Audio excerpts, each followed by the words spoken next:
देखते हैं हम सब्सट्रैक्शन ऑफ मैट्रिक्स।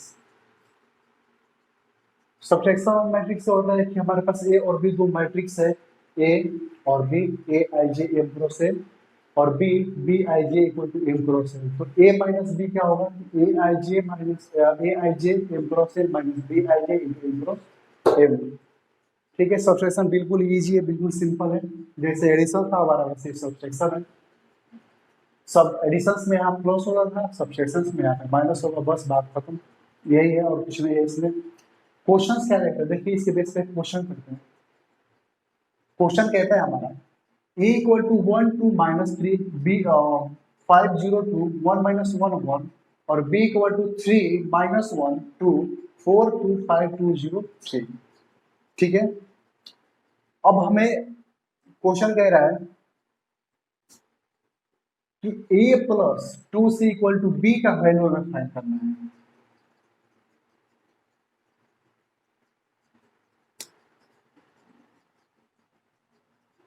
ये इक्वेशन हमारे पास गिवन है, a plus 2c equal to B, और यहाँ पे हमें c का वैल्यू फाइंड करना है। Find the value of c कह सकते हैं। ये इक्वेशन हमारे पास गिवन है। ठीक है, तो देखते हैं क्या होता है, क्वेश्चन सॉल्यूशन करते हैं इसमें। ठीक है, यहाँ से हमें a और b का वैल्यू दिया हुआ है और इस इक्वेशन से हमें c का वैल्यू फाइंड करना है। अब देखते हैं कैसे करते हैं question.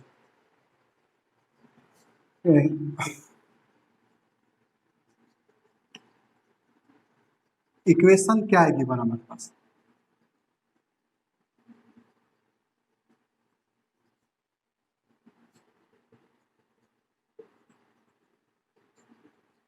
Equation given in the question क्या है, a प्लस, कह सकते हैं कि a plus 2c equal to B.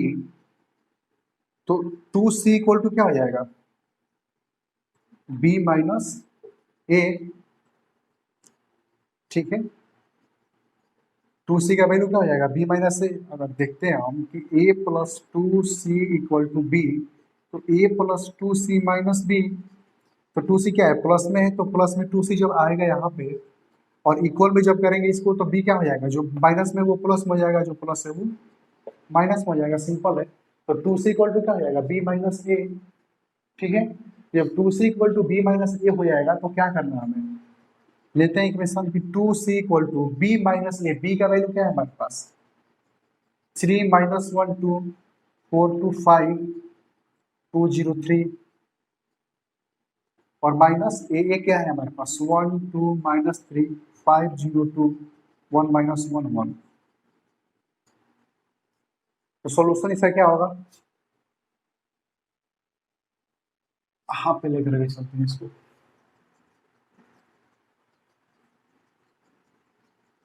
Three minus one,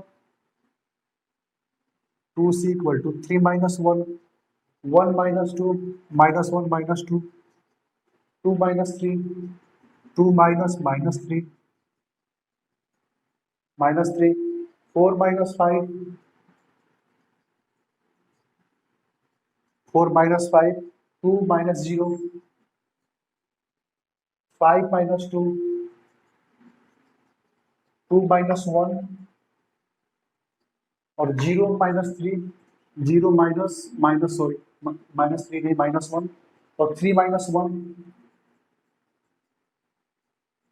ये निकल करके है हमारा।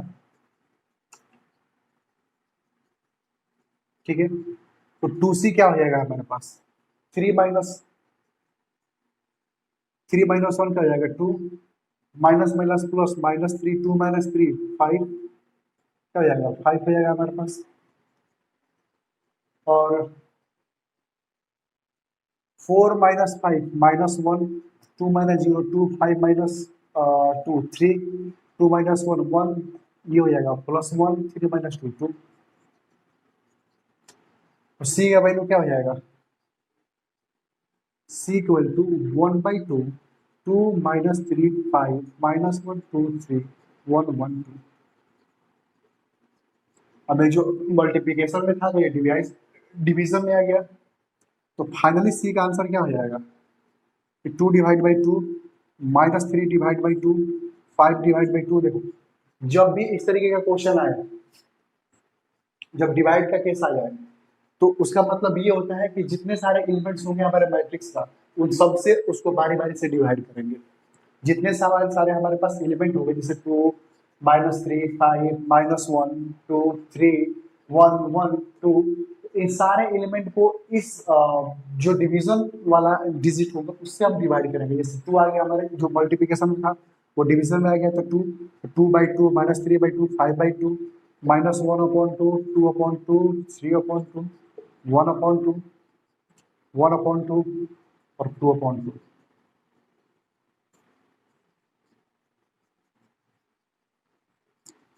सी का वैल्यू क्या हो जाएगा? 2/2, 1, -3/2, 5/2, -1/2, 2/2, 1, 3/2, 1/2, 1/2, 1।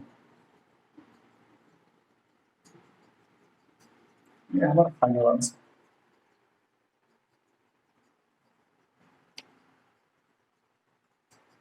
ये है हमारा क्वेश्चन 1, सब्सट्रैक्शन के बेस पे क्वेश्चन।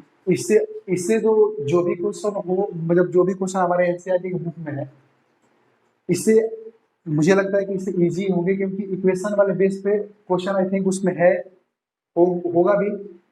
अब लेकिन जो भी क्वेश्चन है सिंपल में जो क्वेश्चन होता है वो बिल्कुल इजी, ये भी बिल्कुल इजी है, बस एक इक्वेशन दे रखा है और यहाँ से हमें सी का वैल्यू फाइंड करना होता है। नहीं तो डायरेक्ट क्वेश्चन दे देता है a माइनस बी का वैल्यू फाइंड कर दो, 2a माइनस बी का वैल्यू फाइंड कर दो, तो उस तरीके का क्वेश्चन आता है। लेकिन यहाँ पे उस तरीके का क्वेश्चन है, यहाँ पे इस इक्वेशन से हमें सी का वैल्यू फाइंड करना था, जो कि इस तरीके से क्वेश्चन करते हैं। एक सब दो सब्सट्रैक्शन, जो एडिशन का क्वेश्चन हमने कर लिया, एक सब्सट्रैक्शन का, और एक और क्वेश्चन करते हैं, देखते हैं इसके सब्सट्रैक्शन के बेस पे क्या होता है क्वेश्चन। हम देखते हैं, हमारे पास दूसरा नंबर क्वेश्चन ये है, 2x minus Y equal to 3 - 3 0 3 3 2 और 2y plus x equal to 4 1 5 -1 4 -4। अब ये हमारे पास क्वेश्चन है। अब कहता है कि find the value of x and y, x और y दोनों का वैल्यू हमें फाइंड करना होगा। तो देखते हैं क्वेश्चन क्या करता है। कि पहला इक्वेशन को पहला लेकर के चलते हैं क्वेश्चन। पहला पॉइंट क्या है? सॉल्यूशन लेकर के चलते हैं। सॉल्यूशन पहला पॉइंट ये है हमारा,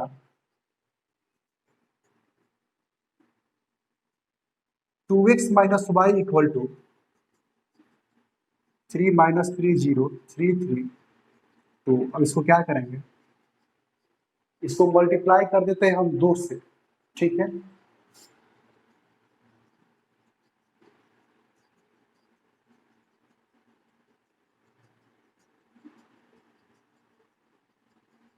और मल्टीप्लाइंग बाई 2 बोथ साइड, तो क्या हो जाएगा यहाँ पे? 2 into 2x minus Y equal to 2 into 3 - 3 0 3 3 2। क्या आ जाएगा? 4x minus 2y equal to 6 3 2 जा 6। बारी जो डिवाइड होगा या जो डिवीजन होगा या फिर मल्टीप्लिकेशन होगा या फिर एडिशन होगा, जो कुछ भी होगा सारे एलिमेंट के साथ ही होगा। जैसे 2 3 जा 6 2 3 जा -6 2 0, और ऐसे लिख देते हैं इसको 2 इंटू 3 2 इंटू -3 2 इंटू 0, फिर 2 इंटू 3 फिर 2 इंटू 3 फिर 2 इंटू 2। तो 4x minus 2y equal to 6, और ये -6 और ये 0, ये 6 और ये 6 और ये 4। ये आ गया हमारे पास 4x minus 2y equal to equation number 1, sorry equation number 1। अब इक्वेशन नंबर 1 ये हमारे पास आ गया। तो इक्वेशन नंबर 2 क्या है हमारे पास? x plus 2y equal to 4 1 5 -1 4 -4। ये है हमारे पास इक्वेशन नंबर 2, ठीक है। अब देखते हैं, अब ये दो इक्वेशन आ गए हमारे पास, तो हम दोनों इक्वेशन को क्या करते हैं? दोनों इक्वेशन को जोड़ते हैं, तो देखते हैं क्या होता है। पहले हमने मल्टीप्लाई किया बहुत सारी। इस तरीके का अगर क्वेश्चन आता है पेपर में, इस तरीके का क्वेश्चन अगर पेपर में आता है, तो इसको ऐसे तरीके हो सकता है, या फिर डिजिट डिजिट अलग अलग हो, ठीक है। तो डिजिट अलग अलग हो, इक्वेशन सेम हो, 2x माइनस वाई या 2y plus x minus plus, अगर इस तरीके का क्वेश्चन आता है तो उसको ऐसे ही करेंगे। और डिजिट चेंज हो सकता, क्वेश्चन में डिजिट चेंज हो सकता है, 3 की जगह पे 2 आ जाएगा, 2 की जगह पे 3 आ जाएगा, 3 की जगह, लेकिन जो भी डिपेंड होता है वो इक्वेशन के ऊपर ही डिपेंड करता है कि क्या इक्वेशन के ऊपर है। इस तरह का क्वेश्चन की हम प्रैक्टिस कर रहे हैं, देखते क्या आता है। देखिए एडिशन ऑफ इक्वेशन 1 और इक्वेशन, तो दोनों इक्वेशन को हम ऐड करते थे, देखते हैं क्या होता है। 4x minus 2y plus x plus 2y equal to 6 minus 6 0 6 6 4 plus 4 1 5 1 sorry -1 4 -4, ये हुआ हमारे पास। तो देखिए क्या होता है हमारा, माइनस प्लस कैंसिल, बचेगा कितना, 4 प्लस 1 कितना हो जाएगा, ये 5x हो जाएगा। और 5x के साथ में क्या हो जाएगा, 6 प्लस 4 कितना हो जाएगा, ये 10 minus 6 plus 1 -5 0 plus 5 5 6 plus -1 6 plus minus, तो माइनस प्लस माइनस माइनस हो जाएगा, तो 6 माइनस 1 कितना हो जाएगा 5 6 प्लस 6 4 10 और ये 4 -4, तो ये है प्लस का 4 और प्लस माइनस का 4, ये क्या हो जाएगा यहाँ पे प्लस माइनस माइनस, तो क्या हो जाएगा ये 0, ये आ गया हमारे पास। तो x का वैल्यू क्या आएगा, तो x इक्वल टू 1/5, वही कहानी 1/5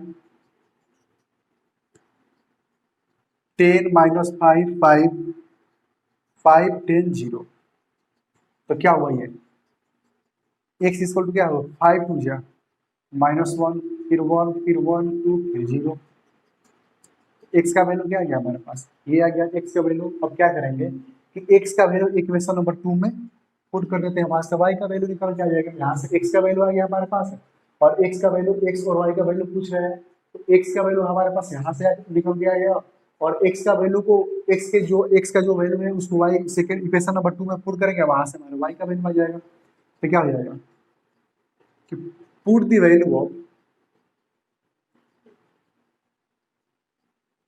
x in equation 2, क्या है इक्वेशन नंबर 2 क्या है हमारे पास x प्लस 2y, तो x plus 2y equal to कितना है 4 1 5 -1 4 -4 -4, तो x क्या है हमारे पास 2, ये पूरा का पूरा ये ऐसा है, एक 2 यहाँ पे हो जाएगा ये 2 -1 1 1 2 0, ठीक है, x की जगह पे प्लस 2y इक्वल में 4 1 5 -1 4 -4, तो 2 क्या 2y बराबर क्या हो जाएगा दिस माइनस दिस, तो 4 1 5 -1 4 -4 माइनस 2 -1 1 1 2 0, तो यहाँ से 2y इक्वल टू कितना आ जाएगा 4 -2 2 1 माइनस माइनस 1, माइनस माइनस क्या हो जाएगा देखो 1 minus 1 minus minus 1 minus minus plus, तो 1 1 क्या हो जाएगा 2 1 5 माइनस 1 4 -1 -1 माइनस माइनस 1 माइनस ये माइनस और ये -1 माइनस माइनस प्लस क्या हो जाएगा ये -2 4 -2 2 -4 -0 क्या हो जाएगा -4, ये -4 -0 क्या हो जाएगा भाई -4, तो y इक्वल टू क्या हो जाएगा डिवाइड हो जाएगा इसका, तो 1/2 इक्वल टू 2 2 4 -2 2 -4, तो फाइनली y का वैल्यू क्या निकल के आएगा,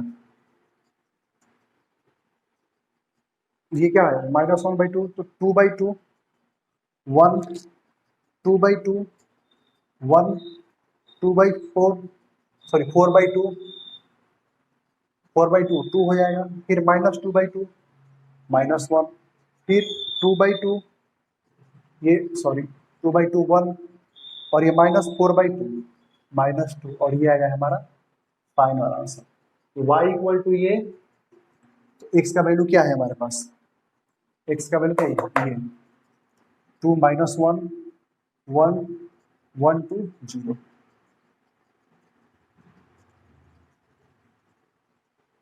ठीक है, तो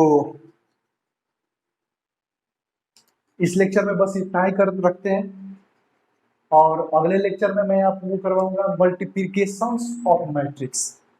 मल्टीप्लिकेशंस ऑफ मैट्रिक्स क्या होता है, स्केलर ऑफ मैट्रिक्स क्या होता है, स्केलर ऑफ मैट्रिक्स के बाद में आप लोगों को कराऊंगा मैं properties of multiplications of matrix, और जितने सारे चैप्टर्स हैं 12th क्लास में, जितने भी सारे चैप्टर हैं 12th क्लास में, मैट्रिक्स हो, डिटर्मिनेंट्स हो, इनवर्स ऑफ मैट्रिक्स हो, या फिर रिलेशन फंक्शन हो, इंटीग्रेशन हो, डिफरेंशिएशन हो, लीनियर प्रोग्रामिंग प्रॉब्लम हो, या फिर वेक्टर हो, प्रोबेबिलिटी हो, जितने सारे चैप्टर, उन सारे चैप्टर को मैं डीपली कराऊंगा आप लोगों को। एनसीईआरटी का क्वेश्चन तो एनसीईआरटी का सॉल्यूशन और एनसीईआरटी का क्वेश्चन तो मैं कराऊंगा, और वो करवाने के बाद मैं आप लोगों को बिल्कुल डीपली पढ़ाऊंगा, मतलब एक एक क्वेश्चन एक एक बारीकी से आप लोगों को मैं लेकर के चलूंगा, जितना डीप हो सके वो मैं सब लेकर के चलूंगा। एनसीईआरटी का सॉल्यूशन करवाने के बाद में मैं अलग से क्वेश्चन उस बुक्स के होंगे मेरे पास वो सारे क्वेश्चन मैं करवाऊंगा। कुछ क्वेश्चन आप लोगों को प्रैक्टिस करने के लिए भी दिया जाएगा। तो अभी तो स्टार्टिंग है, ये मेरा चौथा लेक्चर है, तो अभी मैट्रिक्स ही चल रहा है, तो चौथा चैप्टर है, तो अभी स्टार्टिंग है, तो स्टार्टिंग में बस धीरे धीरे लेके चल रहा हूँ मैं। जैसे ही आगे हम बढ़ते जाएंगे उतना ही डीप होते चला जाएगा। मल्टीप्लिकेशन एडिशन हो गया, सब्सट्रैक्शन हो गया, फिर मल्टीप्लिकेशन करोगे, मल्टीप्लिकेशन के भी कुछ हमारे प्रॉपर्टीज हैं, कुछ मल्टीप्लिकेशन के बाद में हमारे पास एडजॉइंट ऑफ मैट्रिक्स है, इनवर्स ऑफ मैट्रिक्स है, उसके बाद में हमारे पास माइनस है, कोफैक्टर्स है, बहुत सारे टॉपिक है इसमें। तो देखते हैं हम नेक्स्ट लेक्चर में। इस लेक्चर में बस इतना ही रहने देते हैं, मिलते हैं हम नेक्स्ट लेक्चर में, तब तक आप लोग अपना ख्याल रखिए। धन्यवाद।